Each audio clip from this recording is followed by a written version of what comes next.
Hello दोस्तों, bloody Sunday YouTube channel पर आपका स्वागत है। मेरा नाम है जय और आज मैं आपके लिए भूतों की बेहद डरावनी कुछ सच्ची कहानियाँ लेकर आ गया हूँ। अगर आप चैनल पर पहली बार आए हैं तो चैनल को सब्सक्राइब ज़रूर कर लीजिएगा ताकि आप आगे भी सच्ची डरावनी कहानियाँ सुन सकें। और अब चलिए कहानियों की तरफ बढ़ते हैं। मेरा नाम कमल है। ये मेरे साथ घटी बिल्कुल सच्ची घटना है। ये बात 2 साल पहले की है। तब मैं 18 साल का था और उस रात मैं अपने कुछ दोस्तों के साथ ढाबे पर खाना खाने गया हुआ था। खाना खाकर और मौज मस्ती करने के बाद हम सभी अपने घर के लिए निकल पड़े। घर आते हुए रास्ते पर एक जगह मैंने देखा कि सड़क के ठीक बगल में एक मटका रखा हुआ था जिसे लाल कपड़े से ढका हुआ था और उसी मटके के पास कुछ पैसे बिखरे पड़े थे। वो देखकर मैंने बिना कुछ सोचे वो पैसे उठा लिए और मटके पर लात मारकर उसे फोड़ दिया, जिसके बाद मैं अपने घर आ गया। घर आकर मैंने ये बात मम्मी को बताई तो मेरी बात सुनकर वो बहुत ज़्यादा डर गई और उन्होंने मुझे डांट भी लगा दी। फिर मैंने मम्मी से पूछा कि मैंने ऐसा क्या कर दिया जो आप मुझसे ऐसे बिहेव कर रही हो। तो मम्मी ने बताया कि जिस मटके को तुमने लात मारकर फोड़ दिया है बेटा, वहां पर किसी ने काला जादू किया होगा। इस तरह से मटके पर लाल कपड़ा रखकर और उसके अगल बगल पैसे डालकर काले जादू किए जाते हैं। माँ की बात सुनकर मैंने उनसे हंसते हुए कहा कि क्या माँ, आप भी इन फिजूल की बातों पर विश्वास करती हो? चलो, अभी रात काफ़ी हो गई है, मैं तो सोने जा रहा हूँ। ये बोलकर मैं अपने कमरे में जाकर सो गया और फिर रात के तकरीबन 3 बज रहे होंगे जब किसी के रोने की आवाज़ सुनकर मेरी आंख खुल गई। मैं बिस्तर पर उठकर बैठा तो मेरी नज़र कमरे के दरवाजे पर पड़ी और वहाँ पर मैंने जो देखा वो देखकर मेरे रोंगटे खड़े हो गए और मेरी सांसें ऊपर नीचे होने लगी। दरअसल दरवाजे पर एक औरत बैठी रो रही थी जो दिखने में बड़ी भयानक थी। उसका सड़ा गला चेहरा देखकर मेरी सांसें हलक में ही अटक चुकी थी। तभी वो औरत उठी और मेरी तरफ बढ़ने लगी। उसे अपनी तरफ आता देख मैं जोर जोर से चीखने चिल्लाने लगा, मगर मेरे शोर मचाते ही वो औरत एकदम से मेरे सामने आ गई और उसने मेरी गर्दन पकड़ ली। उसके मेरी गर्दन पकड़ते ही मेरी आवाज़ बंद पड़ गई और वो औरत मुझे घसीटते हुए कहीं ले जाने लगी और मैं झटपटाता हुआ उस औरत से खुद को छुड़ाने की कोशिश करने लगा। अब तक वो औरत मुझे घसीटते हुए लगभग घर से बाहर ही ले जा चुकी थी कि मेरी माँ दौड़ते हुए मेरे पास आ गई। शायद उन्हें पता चल गया था कि उनके बेटे की जान खतरे में है और माँ के आते ही वो औरत धुआं बन गई। माँ को देखकर मैं जोर जोर से रोने लगा। फिर माँ मुझे घर के अंदर ले आई और फिर मैंने उन्हें सारी बात बताई। सारी बातें सुनकर माँ ने कहा कि मैंने तो पहले ही कहा था कि उस काले जादू पर लात मारकर और वो पैसे उठाकर तुमने बहुत गलत किया है।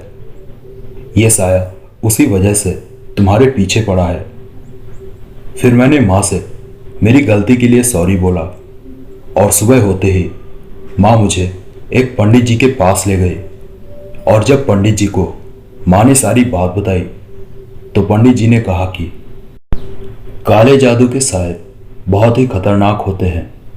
एक बार वो नाराज हो गए तो आसानी से पीछा नहीं छोड़ते हैं, लेकिन मैं जो रास्ता बता रहा हूँ इसे करने के बाद वो साया फिर तुम्हारे पास नहीं आएगा।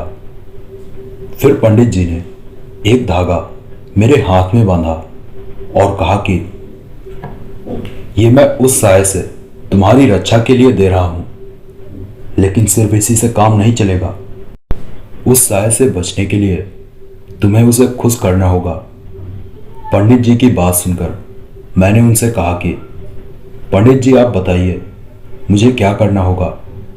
तो पंडित जी ने कहा कि जिस जगह पर तुमने वो पैसे उठाए थे और मटके को लात मारकर फोड़ा था, वहीं जाकर उसी जगह पर वो उठाए हुए पैसे और एक डिब्बा मिठाई रख देना और अपनी गलती के लिए माफ़ी भी मांग लेना और तुरंत वहाँ से घर चले जाना। मगर याद रहे, वहाँ से जाते वक्त भूल कर भी पीछे मुड़कर मत देखना। पंडित जी के कहे अनुसार मैंने ठीक वैसा ही किया और लौटते हुए पीछे पलटकर भी नहीं देखा, जिसके बाद से वो साया फिर कभी मुझे दिखाई नहीं दिया। तो दोस्तों, ये थी मेरे साथ घटी बिल्कुल सच्ची घटना। तो चलिए दोस्तों, अगली कहानी की तरफ बढ़ते हैं। मेरा नाम परिधि है। ये मेरे दादाजी के साथ हुई बिल्कुल सच्ची घटना है। बात 2-3 साल पहले की है, जब मेरे दादाजी ऑटो चलाते थे। एक रात वो ऑटो से किसी सवारी को छोड़ने जा रहे थे, लेकिन रास्ते में ऑटो का एक्सीडेंट हो गया, जिसमें दादाजी को भी काफ़ी चोटें आई। लेकिन इलाज के दौरान उनकी जान बच गई।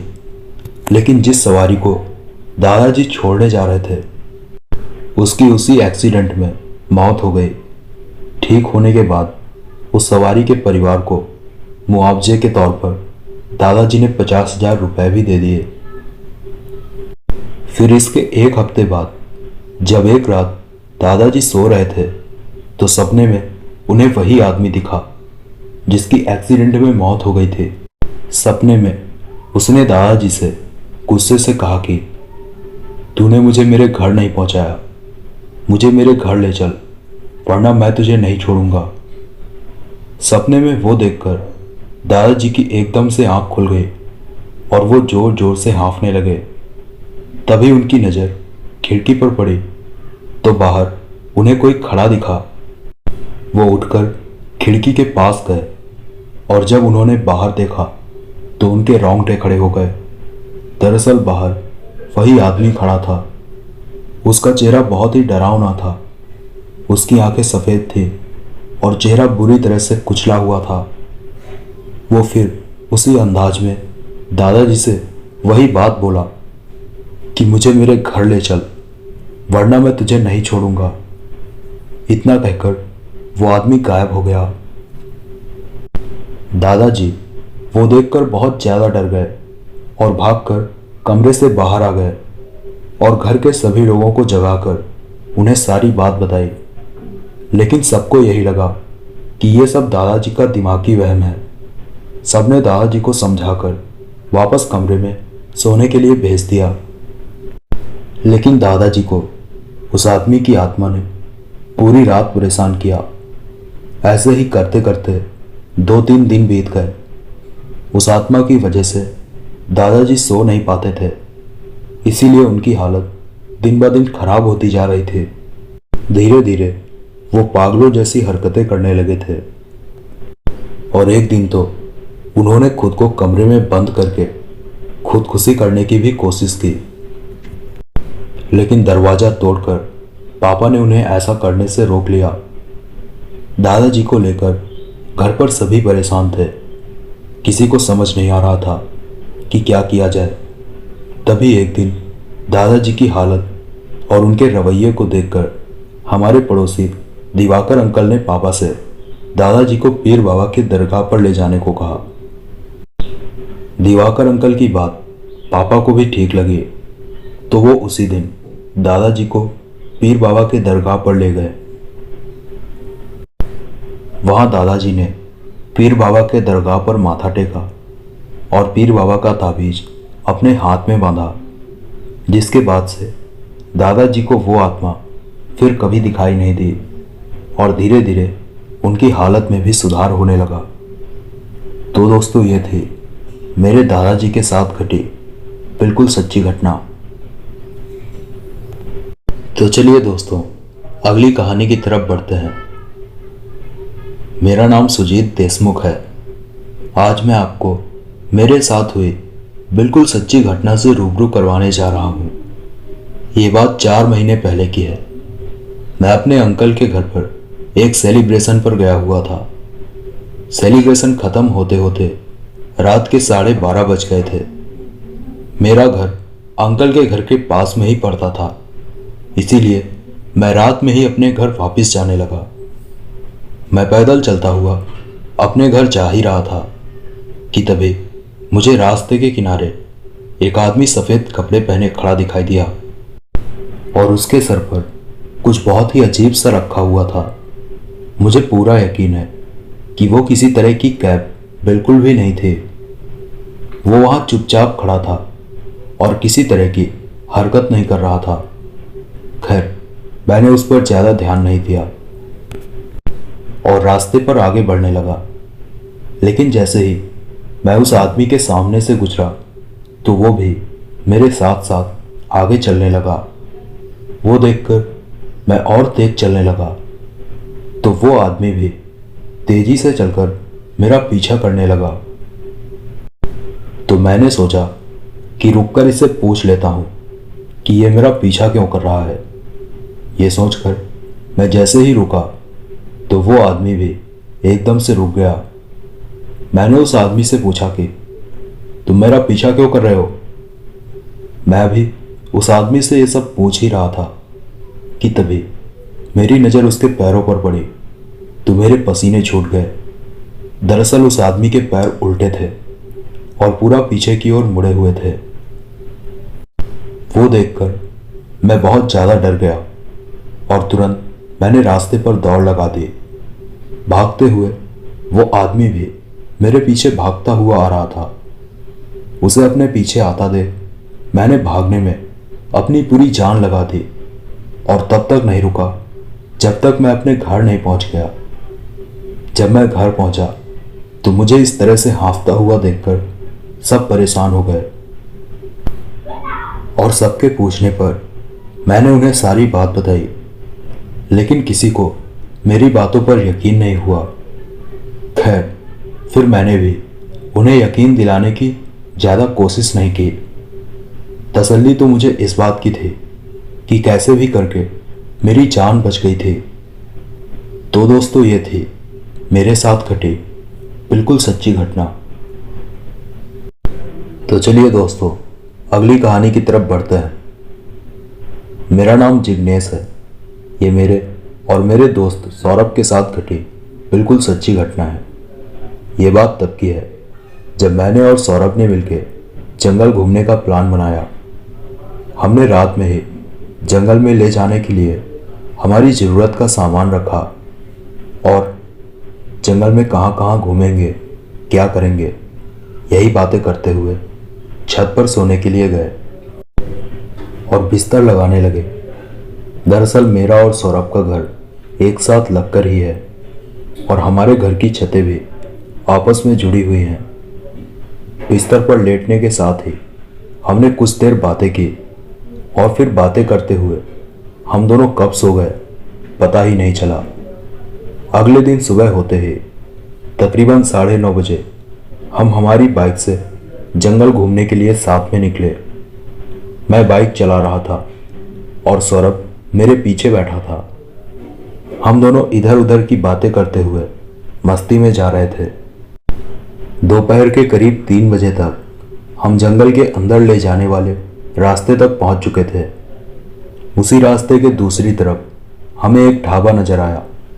हमारा मन तो किया कि कुछ देर ढाबे पर चलकर अपनी थकान दूर कर लें, लेकिन पहले से ही हम काफ़ी लेट हो चुके थे और अभी हमें जंगल में एक ठीक ठाक जगह देखकर वहाँ हमारे रात में रुकने के लिए टेंट भी लगाना था। तो हम बिना रुके आगे बढ़ने लगे। तभी हमारी नज़र जंगल के अंदर जाने वाले रास्ते के किनारे लगे नोटिस बोर्ड पर पड़ी, जिस पर लिखा था कि कृपया जंगल में रात में ना रुकें, आपको जंगली जानवरों से जान का खतरा हो सकता है, वगैरह। हम उसे नज़रअंदाज करते हुए आगे बढ़ गए और आपस में बोले कि जंगली जानवर भला हमारा क्या कर लेंगे, हम तो इस जंगल में रात बिताकर ही जाएंगे। और उस नोटिस बोर्ड का मजाक बनाते हुए हम लोग उसी रास्ते पर आगे बढ़ गए। फिर हम दोनों लगभग 1 किलोमीटर का रास्ता पार किए ही होंगे जब हम लोग घने जंगल के अंदर आ चुके थे और वहां से आगे का कोई रास्ता भी नहीं था। तो बाइक को रास्ते के किनारे खड़ा करके हम दोनों पैदल ही उस घने जंगल के अंदर जाने लगे। फिर कुछ ही समय में हम दोनों जंगल के काफी अंदर पहुंच चुके थे। हर तरफ लंबे लंबे पेड़ और घनी जंगली झाड़ियां थी। हम दोनों हाथ से झाड़ियां हटाते हुए जंगल के और अंदर बढ़ते जा रहे थे। और तभी मैंने हंसते हुए सौरभ से कहा कि भाई संभल कर, सुना है जंगलों में भूत प्रेत और आत्माएं भी भटकती हैं। तो वो भी हंसते हुए बोला कि हाँ, फिर तो और भी सही रहेगा भाई। असली भूतों की तस्वीरें खींचकर जब मैं इंटरव्यू देने के लिए जाऊंगा तो उधर वही सबमिट कर दूंगा। उसकी इस बात पर हम दोनों हंसने लगे। दरअसल मैं आपको बताना ही भूल गया कि सौरभ की रुचि फोटोग्राफर बनने में थी और इसीलिए उसने ही मुझसे जंगल चलने की बात कही थी ताकि वो जंगल में अच्छी अच्छी तस्वीरें खींच सके और उन फोटोज़ को सबमिट करने पर उसका सिलेक्शन हो जाए। खैर, जंगल में काफ़ी अंदर आ जाने के बाद हमें एक छोटा सा तालाब नजर आया। अब तक शाम के 5:30 बज चुके थे। जंगल में शाम का ये वक्त रात से कम नहीं होता है, क्योंकि दिन में भी चारों तरफ से घिरे पेड़ों के बीच सूरज की रोशनी ना के बराबर ही आती है। हम दोनों ने सोचा कि इसी तालाब के आसपास हमें टेंट लगाना चाहिए ताकि सुबह होते ही हमें टॉयलेट जाने में ज़्यादा दिक्कत ना हो। फिर हमने वहीं तालाब से कुछ दूर पर अपना टेंट लगा दिया और फिर जंगल से लकड़ियां इकट्ठा करके हमने वहां आग जला ली और बैग से बिस्किट निकालकर खाने लगे और आपस में बातें करने लगे। अभी हम दोनों बातें कर ही रहे थे कि तभी हमें तालाब के पास से अजीबोगरीब आवाज़ें सुनाई देने लगीं। उन आवाज़ों को सुनकर ऐसा लग रहा था कि जैसे बहुत सारे लोग आपस में कुछ अजीब सी लैंग्वेज में बात कर रहे हों। उन आवाज़ों को सुनकर हम दोनों एकदम शांत हो गए और एक दूसरे का चेहरा देखने लगे। हमें कुछ समझ नहीं आ रहा था और अब तक अंधेरा भी काफ़ी हो चुका था, तो हमें कुछ दिखाई भी नहीं दे रहा था। सौरभ ने बैग से टॉर्च निकाली और मुझसे बोला कि मैं देख कर आता हूँ। तो मैंने उससे कहा, रुक, मैं भी तेरे साथ चलता हूँ। ये बोलकर मैंने एक जलती हुई लकड़ी को उठाया और मैं सौरभ से बोला कि आग से जंगली जानवर डरते हैं और वहाँ कोई जंगली जानवर हुआ तो आग देखकर दूर भाग जाएगा। यही बोलते हुए हम दोनों तालाब की तरफ बढ़ने लगे और फिर जब हम तालाब के करीब पहुँचे तो वहाँ पर हमने जो देखा वो देखकर हमारे रोंगटे खड़े हो गए। तालाब के चारों तरफ कई सारे अजीबोगरीब क्रिएचर्स घूम रहे थे जो दिखने में तो बंदर जैसे लग रहे थे, लेकिन वो काफ़ी लंबे थे और कई सारे थे और उनके शरीर पर एक भी बाल नहीं था। उनका पूरा शरीर बिल्कुल सपाट था और उनकी आंखें चमक रही थी, बिल्कुल किसी नीले बल्ब की तरह। हम अभी उन रहस्यमय जीवों को देख ही रहे थे कि तभी उन क्रिएचर्स की नज़र हम पर पड़ी और हमें देखते ही वो सब आपस में न जाने क्या बड़बड़ाने लगे और एकाएक हमारे देखते ही देखते उन क्रिएचर्स ने हमें चारों तरफ से घेर लिया और वो सभी हमारी तरफ बढ़ने लगे। उन्हें अपनी तरफ आता देख हमारे पसीने छूटने लगे और तभी मेरा दोस्त सौरभ उन पर चीखने चिल्लाने लगा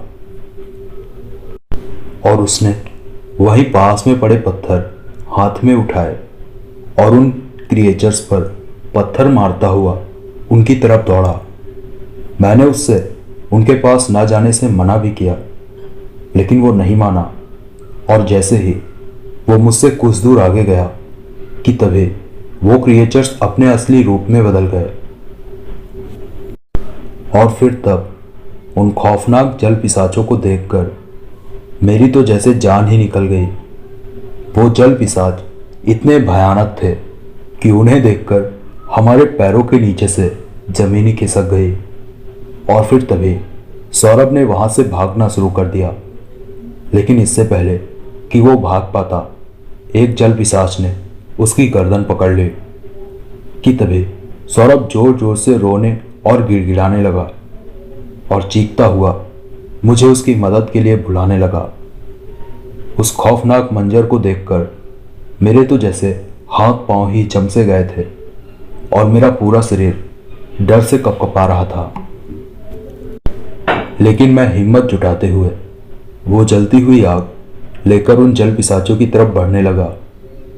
आग को देखकर वो जल पिशाच जोर जोर से गुर्राने लगे।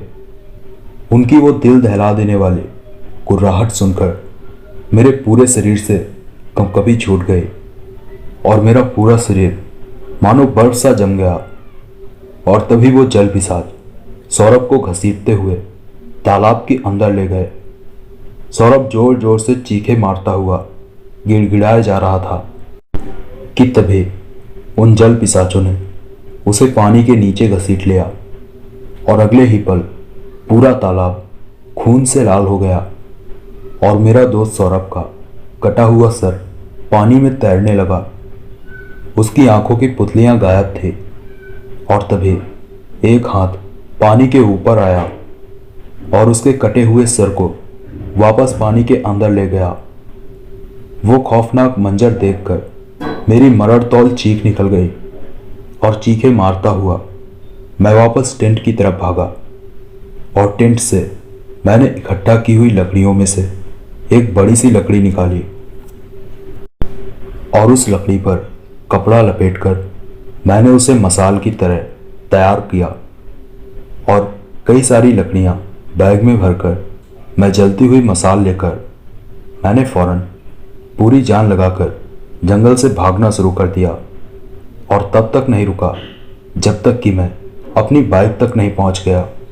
और बाइक लेकर कुछ ही समय में मैं उस जंगल से बाहर आ गया और मैं सीधा उस ढाबे पर जाकर इंसानों के बीच जाकर रुका। जब ढाबे वाले ने मेरी ऐसी हालत देखी तो वो मुझे अपने साथ ढाबे के अंदर ले गया और फिर उसके पूछने पर मैंने उसे सारी बात बताई। मेरी बातें सुनकर वो ढाबे वाला भी सख्ते में आ गया और फिर उसने बताया कि वो जल पिशाच अब तक कई लोगों को मौत के घाट उतार चुके हैं। बस वो आग से खौफ खाते हैं। अगर उस वक्त आग के हाथ में आग से जल रही लकड़ी ना होती तो वो जल पिशाच आपका भी वही हश्र करते जो उन्होंने आपके दोस्त का किया। उस ढाबे वाले की बात सुनकर मैं और डर गया, लेकिन फिर उस ढाबे वाले ने कहा कि अब डरने की कोई बात नहीं है। वो जल पिशाच सिर्फ उस तालाब के आसपास मौजूद लोगों को ही अपना शिकार बनाते हैं। और फिर उस ढाबे वाले ने कहा कि आज रात आप मेरे घर पर रुकिए और अगले दिन सुबह होने पर ही यहाँ से निकलना। मुझे भी उसकी बात ठीक लगी तो मैं उस रात उसके घर पर ही रुका और अगले दिन सुबह होने पर मैं अपने घर के लिए निकला। तो दोस्तों, ये थी मेरे साथ घटी बिल्कुल सच्ची घटना। मेरा नाम प्रतीक है। आज मैं आपको मेरे और मेरे दोस्त कुलदीप के साथ घटी एक बिल्कुल सच्ची घटना से रूबरू करवाने जा रहा हूँ। ये बात 4 साल पहले की है। तब मैं और कुलदीप दोनों एक ही ऑफिस में काम करते थे। एक दिन ऑफिस में ही हम दोनों ने मिलकर प्लान बनाया कि आज रात बाहर घूमने चलेंगे और फुल मौज मस्ती करेंगे। प्लान के मुताबिक हमने सोचा था कि आज जल्दी ही ऑफिस से छुट्टी ले लेंगे और घूमने निकलेंगे। लेकिन उस दिन ऑफिस में काम का प्रेशर कुछ ज़्यादा ही हो गया, जिस वजह से ऑफिस से छुट्टी नहीं मिल पाई और छुट्टी होने पर रात काफ़ी हो गई थी। तो मैंने कुलदीप से कहा कि यार आज तो रात काफ़ी हो गई है। ऐसा करते हैं कि आज का प्लान कैंसिल कर देते हैं। मेरी बात सुनकर कुलदीप चिढ़ते हुए बोला, देख यार, प्लान तो अब कैंसिल नहीं होगा। तुझे चलना है तो चल, वरना मैं अकेला ही चला जाऊंगा। वैसे बाहर घूमने का मन तो मेरा भी था, तो मैंने ज़्यादा ना सोचते हुए कुलदीप से कहा कि तो फिर ठीक है, चल घूमने के लिए निकलते हैं। ये बोलकर कुलदीप और मैं एक ही बाइक पर ऑफिस से निकल पड़े। उस वक्त रात के तकरीबन 11:30 बज रहे थे। सबसे पहले हमने बियर का इंतजाम किया और घूमते हुए शहर से बाहर हाईवे पर आकर रुके। जिस जगह पर उस वक्त हम दोनों मौजूद थे, वहां दूर दूर तक सन्नाटा पसरा हुआ था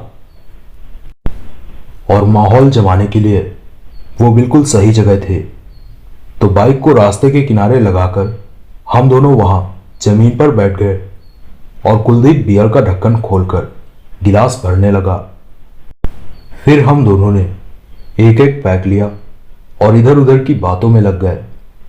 थोड़ी देर बीत जाने पर मैंने कुलदीप से कहा, चल यार, एक पैक और बना। मेरे कहने पर कुलदीप दूसरा पैक बनाने लगा और मैं उससे थोड़ा दूर जाकर पेशाब करने लगा। पेशाब करके जब मैं वापस लौटा तो देखा कुलदीप बिल्कुल शांत बैठा था। मैंने उससे कहा कि क्या भाई, ये कैसे लड़कियों की तरह सर झुकाए बैठा है? पैक बना कि नहीं तेरा? मेरे इतना कहते ही कुलदीप ने बियर की बोतल उठाई और अपने मुंह से लगा ली और मेरे देखते ही देखते एक सांस में वो पूरी बियर गटक गया। वो देखकर मेरी आंखें फटी की फटी रह गई। तभी कुलदीप उठकर खड़ा हो गया और एकदम से उसकी आंखें सफेद हो गई। वो देखकर मेरे रोंगटे खड़े हो गए। तभी कुलदीप भारी आवाज में बोला कि तुम दोनों को यहां शराब नहीं पीना चाहिए था, और अगर पीना ही था तो पहले मुझे भोग लगाना चाहिए था। अब मैं तुम दोनों को नहीं छोड़ूंगा। वो सुनना ही था कि मुझे समझते देर नहीं लगी कि कुलदीप के ऊपर किसी बुरी आत्मा का साया आ गया है। मैंने लड़खड़ाती आवाज में उससे कहा कि हमें नहीं पता था कि आप यहां मौजूद हैं। अगर हमें पता होता तो आपको भोग लगाए बिना हम शराब को हाथ भी नहीं लगाते। प्लीज हमें माफ कर दीजिए। मैं अभी उस आत्मा से माफी मांग ही रहा था कि तभी कुलदीप के ऊपर सवार उस आत्मा ने बियर की बोतल मेरे सर पर दे मारी, जिस वजह से मेरी आंखें तुरंत ही बंद पड़ गई और मैं बेसुध होकर नीचे गिर पड़ा। फिर क्या हुआ मुझे कुछ याद नहीं। जब मुझे होश आया तो मैं सड़क पर पड़ा हुआ था। होश संभालते ही मैं उठकर खड़ा हुआ और जब मेरी नज़र रास्ते पर पड़ी तो मेरी चीख निकल पड़ी। दरअसल मैंने देखा रास्ते पर हर तरफ मांस के टुकड़े बिखरे पड़े थे और कुछ ही दूरी पर झाड़ियों के पास कुलदीप का कटा हुआ सर पड़ा था। कुलदीप का कटा हुआ सर और उसके मांस के लोथड़ों को देखकर मेरी जान हलक में अटक गई और मैं रोता बिलखता हुआ फौरन वहां से अपनी जान बचाकर भागा और सीधे अपने घर पहुंचकर ही मैंने चैन की सांस ली। मगर कुलदीप की इतनी विभत्स लाश को देखकर मुझे बहुत ही गहरा सदमा लगा, जिससे आज तक मैं उभर नहीं पाया हूं। तो दोस्तों, ये थी मेरे साथ घटी बिल्कुल सच्ची घटना। तो चलिए दोस्तों, अगली कहानी की तरफ बढ़ते हैं। मेरा नाम अमन है। ये मेरे साथ घटी बिल्कुल सच्ची घटना है। ये बात 3 साल पहले की है। मैं अपनी मौसी के घर से वापस लौट रहा था और देर रात मैं अपने गांव के बाहर स्टेशन पर उतरा और फिर जब मैं स्टेशन से बाहर निकला तो रास्ते में दूर दूर तक सन्नाटा पसरा हुआ था। खैर, मैं अपना बैग हाथ में पकड़े अपने गांव की तरफ आगे बढ़ने लगा। मैं रास्ते पर आगे बढ़ ही रहा था कि तभी मुझे मेरे सामने रास्ते पर एक औरत दिखी जो बीच रास्ते पर नाच रही थी। इतनी रात है सुनसान रास्ते पर नाचती औरत को देखकर मेरा दिल जोर जोर से बजने लगा। खैर, मैं उससे बिना कुछ बोले उसके बगल से आगे निकल गया, मगर आगे जाते ही मुझे पीछे से उस औरत ने आवाज देकर कहा, अमन, तुम्हें मेरा नाचना पसंद नहीं आया? वो सुनकर मैं और भी घबरा गया कि आखिर उस औरत को मेरा नाम कैसे पता चला। मैंने बिना उसकी तरफ पलटे ही पूछा कि तुम कौन हो और तुम्हें मेरा नाम कैसे पता? मगर कई देर वेट करने के बाद भी उस औरत का कोई जवाब नहीं आया। तो मैंने पीछे पलटकर देखा तो अब वहां कोई भी नहीं था। मुझे समझ ही नहीं आया कि इतनी जल्दी वो औरत कहाँ चली गई। मैं हैरानी से चारों तरफ उस औरत को ढूंढने लगा। तभी अचानक वो औरत मेरे सामने प्रकट हो गई, मगर अब वो बेहद ही भयानक रूप में थे। उसकी बड़ी बड़ी सफ़ेद आंखों को देखकर मेरी चीख निकल गई। तभी वो औरत बोली कि क्या हुआ, मुझे ढूंढ रहे थे? उसका भयानक रूप देखकर मेरी सांसें हलक में अटक चुकी थी, मगर मैंने लड़खड़ाती आवाज में उससे पूछा कि तुम कौन हो और मेरे पीछे क्यों पड़ी हो? तो उस औरत ने तेज आवाज में कहा, क्यों बे, तू अब भी नहीं समझा? मैं तेरी मौत हूं। और इतना कहते ही उस चुड़ैल ने मेरी गर्दन पकड़ ली और मुझे उठाकर ऊपर हवा में टांग दिया। थोड़ी ही देर में मेरा दम घुटने लगा और रोते गिड़गिड़ाते हुए मैंने किसी तरह उस चुड़ैल से पूछा कि मुझे मारकर तुम्हें क्या मिलेगा? मेरे इतना कहते ही उसने मुझे जमीन पर पटक दिया और मेरे ऊपर चढ़कर बैठ गई और बोली कि मुझे तेरा खून पीना है। उस चुड़ैल की बात सुनकर मेरे रोंगटे खड़े हो गए और मैं बुरी तरह से झटपटाया जा रहा था कि तभी मुझे कुछ लोगों का शोर सुनाई दिया और मेरे देखते ही देखते वो चुड़ैल हवा में धुआं बनकर गायब हो गई। फिर जब सभी लोग मेरे पास आए तो वो लोग मुझे देखते ही पहचान गए। दरअसल वो सभी मेरे बगल वाले गांव के लोग थे। फिर वो सभी मुझे मेरे घर पर लेकर आए और वहीं उन्होंने बताया कि वो चुड़ैल दरअसल उन्हीं के गांव की रहने वाली एक औरत थी, जिसकी एक हफ्ते पहले ही उसी रास्ते पर एक एक्सीडेंट में मौत हो गई थी। तब से उसकी आत्मा वहीं भटकती रहती है और रात के वक्त आने जाने वाले लोगों पर जानलेवा हमले करती है। उन लोगों की बात सुनकर मैं और मेरा पूरा परिवार दंग रह गया और आज इस घटना को हुए 3 साल बीत जाने के बाद भी उस चुड़ैल का खौफ मेरे दिलो दिमाग पर वैसे ही छाया हुआ है। खैर, तो दोस्तों, ये थी मेरे साथ घटी बिल्कुल सच्ची घटना। तो चलिए दोस्तों, अगली कहानी की तरफ बढ़ते हैं। मेरा नाम दीपक है। ये मेरे और मेरे भाई के साथ घटी बिल्कुल सच्ची घटना है। ये बात तब की है जब एक दिन मेरे दादाजी ने कहा कि आज रात मैं घर नहीं लौटूंगा, तो तुम लोग चिंता मत करना और खिड़की दरवाजे सही से बंद करके सो जाना रात में। ये बोलकर दादाजी दोपहर में ही घर से निकल गए और अब घर में सिर्फ मैं और मेरा छोटा भाई ही बचे थे। दोपहर में हम दोनों खाना खाकर सो गए और जब शाम हुई तो हमारे दोस्त क्रिकेट खेलने के लिए हमें बुलाने आए। तो मैं और मेरा भाई घर का दरवाज़ा बंद करके ताला लगाकर अपने दोस्तों के साथ क्रिकेट खेलने चले गए। और फिर जब शाम रात में बदल गई तब हमने क्रिकेट खेलना बंद किया और हमारी ही तरह हमारे बाकी दोस्त भी अपने अपने घर के लिए निकल गए। खैर, जब हम दोनों भाई अपने घर पहुंचे तो अंधेरा अब और भी ज़्यादा हो चुका था और अब ब्लडी संडे चैनल पर सुनी डरावनी कहानियाँ हमारे दिमाग में घूमने लगी, जिस वजह से हम डरे सहमे चारपाई पर चिपक कर बैठे थे। डर में और तड़का लगाने का काम उस रात लाइट कर रही थी।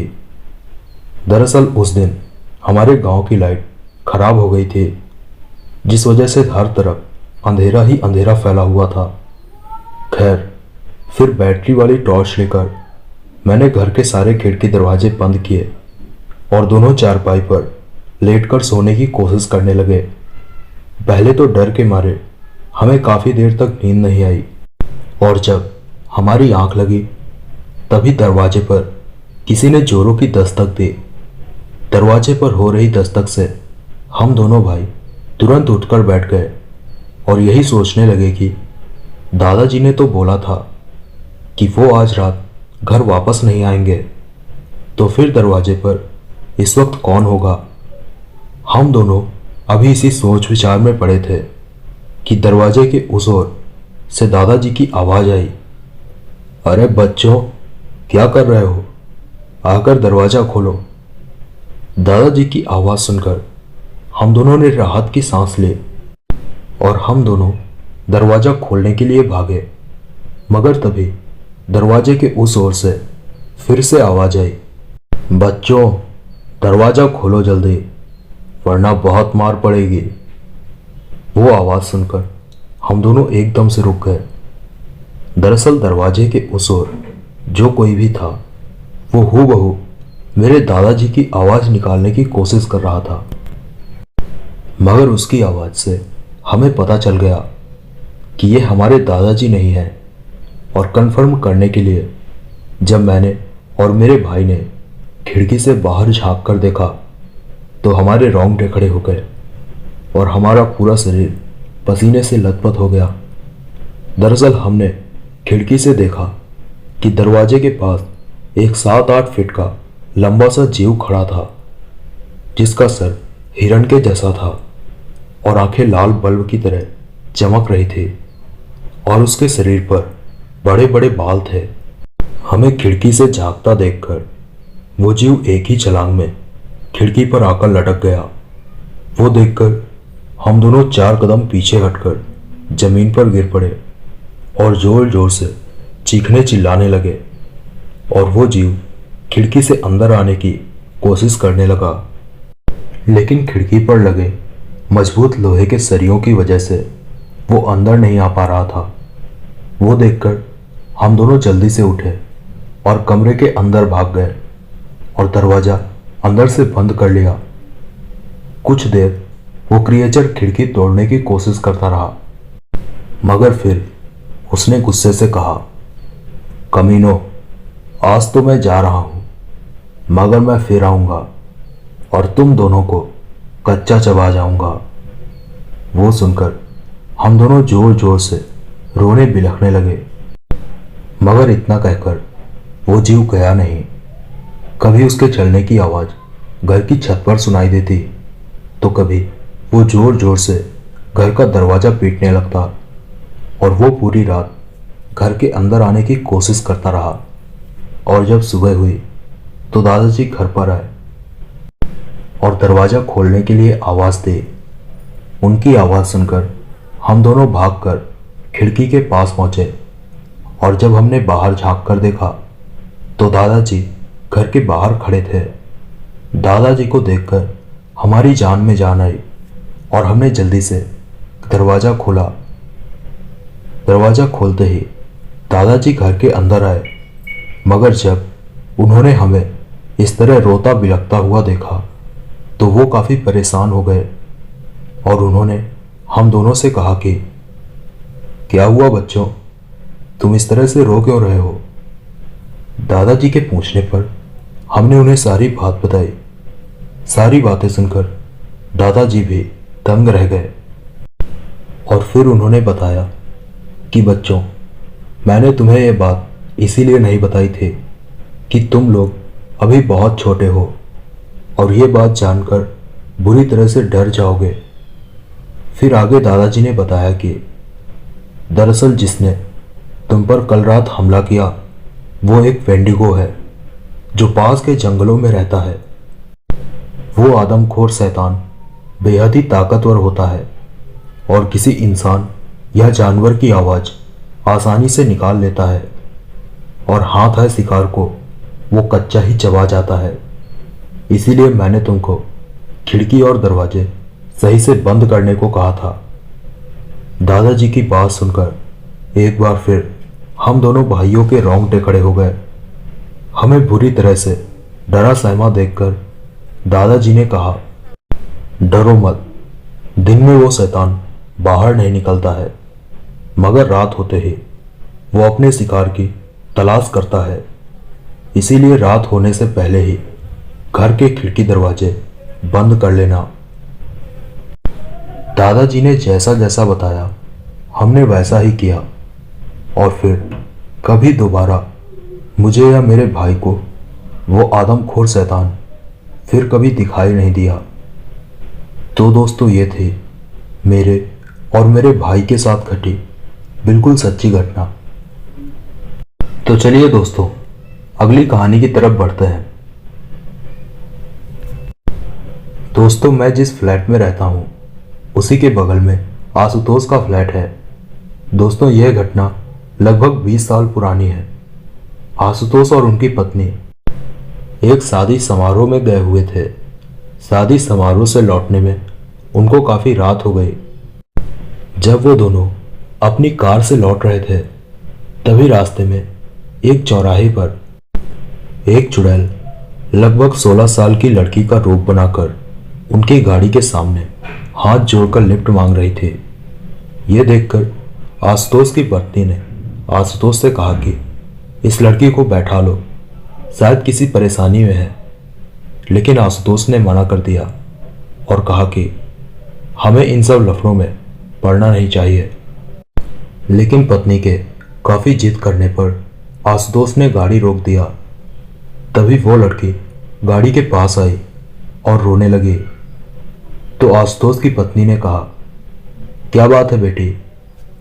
तभी उस लड़की ने कहा, आंटी, मुझे बहुत डर लग रहा है, प्लीज़ आगे वाले चौराहे तक मुझे भी लिफ्ट दे दीजिए। तभी आशुतोष की पत्नी ने अपनी गाड़ी का गेट खोल दिया और वो लड़की गाड़ी में आकर बैठ गई। अब गाड़ी फर्राटे भरते बस चली जा रही थी। तभी आशुतोष की नज़र सामने लगे शीशे पर पड़ी तो उसके मानो प्राण ही निकल गए। उसने देखा कि जिस लड़की को उसने लिफ्ट दिया था वह पीछे की सीट पर बैठी मुस्कुरा रही थी और अपना सर चारों तरफ गोल गोल घुमा रही थी। वो देखकर आशुतोष समझ गया कि ये कोई लड़की नहीं बल्कि ये एक चुड़ैल है। तभी आशुतोष ने अपनी गाड़ी में लगे ऑडियो में हनुमान चालीसा चला दिया। हनुमान चालीसा के चलते ही वह चुड़ैल गाड़ी से गायब हो गई। अब आशुतोष ने राहत की सांस ली और अब आशुतोष अपने फ्लैट के पास आ गया और अपनी गाड़ी को पार्किंग में लगा दिया और दोनों घर चले गए। और घर का दरवाज़ा खोलते ही उन्होंने देखा कि वो चुड़ैल उनके घर में पड़े सोफे में बैठी हंस रही है। ये सब देखकर वे दोनों डर के मारे कांपने लगे और लड़खड़ाते हुए बोले कि तुम मेरा पीछा क्यों कर रही हो? मैंने क्या बिगाड़ा है तुम्हारा? तभी उस चुड़ैल ने कहा, मैं उसी शादी में एक बाराती के साथ आई थी, वहाँ तुम दोनों को देखा और तुम दोनों हमें अच्छे लगे और तुम्हारे कपड़ों से खुशबू भी आ रही थी, इसीलिए मैं तुम्हारे साथ आ गई। अब तुम दोनों को साथ लेकर ही जाऊंगी।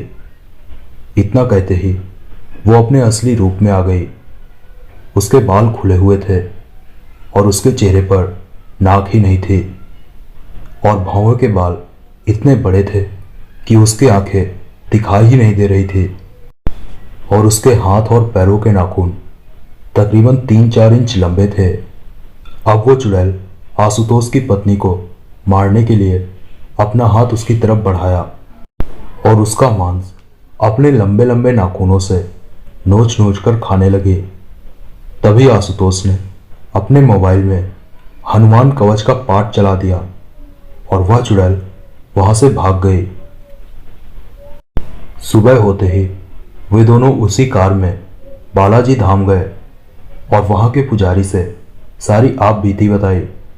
तब उन पुजारी ने उन्हें एक अभिमंत्रित जल दिया और कहा कि इस जल को पूरे घर में छिड़क देना, और 2 ताबीज दिए और कहा कि दोनों लोग इन दोनों को बांध लेना। आशुतोष ने वैसा ही किया जैसा कि पुजारी जी ने कहा था।